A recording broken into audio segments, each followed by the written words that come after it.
नमस्कार दोस्तों, आज का जो हमारा ये वीडियो है यह जर्नी ऑफ एयर इंडिया पे है। यानी आज से लगभग 89 साल पहले, जब नहीं इतनी फैसिलिटी थी और नहीं इतनी विकसित टेक्नोलॉजी। कहते हैं ना, धरती गोल है, उसी तरीके से जहाँ से चले वहीं वापस आ गए।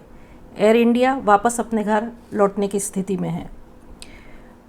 कल्पना कीजिए, जुहू के पास मिट्टी का वो मकान, सामने रनवे, सिंगल इंजन वाले 2 हवाई जहाज़, 2 मैकेनिक और 2 पायलट। बात कर रहे हैं हम 1932 में हवाई जहाज़ ने अपनी उड़ान भरी, जिसमें JRD टाटा सवार थे। यह ऐतिहासिक उड़ान कराची से मुंबई तक की थी। कराची से मुंबई वाया अहमदाबाद जाया करती थी और यह डाक हफ्ते में 2 बार जाया करती थी। कराची तक यह जो डाक है, यह इंपीरियल एयरवेज, जो कि ब्रिटेन का राष्ट्रीय विमान वाहक था, उसके द्वारा लाई गई थी और इसका कॉन्ट्रैक्ट टाटा को दिया गया था। टाटा एयर सर्विसेज की डाक बाद में मद्रास जाया करती थी वाया हैदराबाद।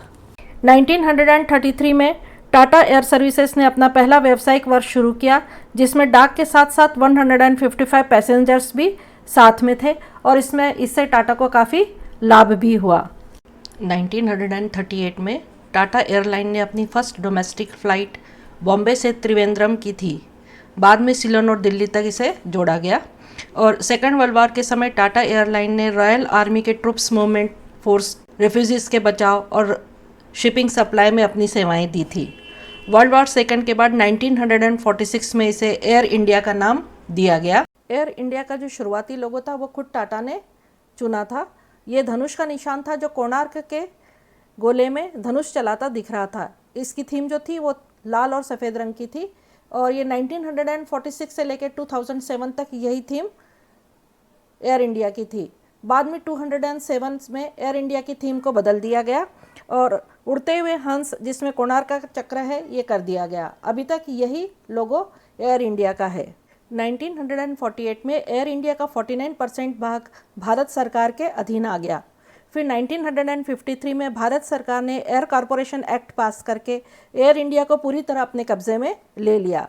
उस समय कंपनी का नाम एयर इंडिया इंटरनेशनल लिमिटेड था और डोमेस्टिक सर्विसेज इंडियन एयरलाइंस के नाम से। इस कंपनी के जो चेयरमैन थे वो JRD टाटा ही थे 1977 तक।